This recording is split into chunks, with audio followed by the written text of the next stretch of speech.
In this module, I'm going to talk about completing the background check and the Forma Pauperis forms.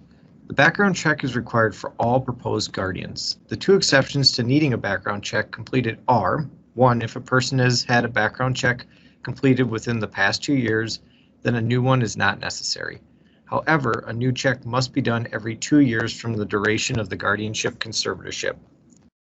Or 2, a parent of a proposed ward who has a developmental disability does not need to have a background check done if the proposed ward has lived in the household with the parent until the time the petition was filed. The cost for completing the background check is $50 if you have not lived outside of Minnesota in the past 10 years. There's also a $30 charge for the FBI fingerprinting. If you've lived outside of Minnesota in the past 10 years, the cost for the background check is $130 plus the $30 FBI printing charge.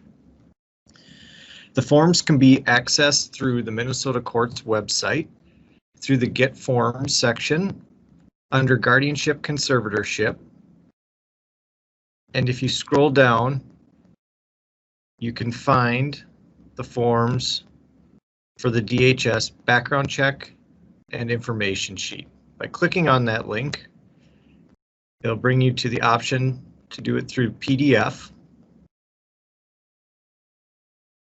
And you would go down and complete these forms.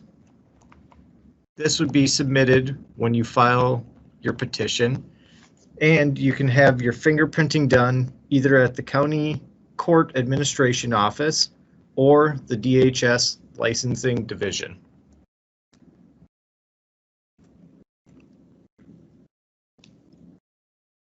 The Forma Pauperis forms are not required by the courts, but will help cover the cost of attorney fees and court filing fees if you choose to use them. As of September 2020, the cost for filing is $300 at the courts. If granted by a judge, the IFP would waive the fees and these fees would be absorbed by the court. The forms needed to be submitted are IFP 401 and IFP 402. These forms are found under the Get Forms tab on the Minnesota Court's website.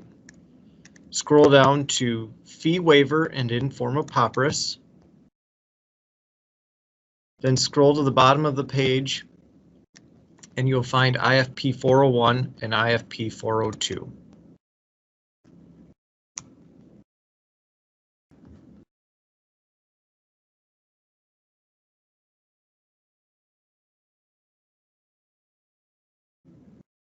When completing these forms, the information the courts are requesting is based off the proposed ward. So all information provided should be based on the proposed ward.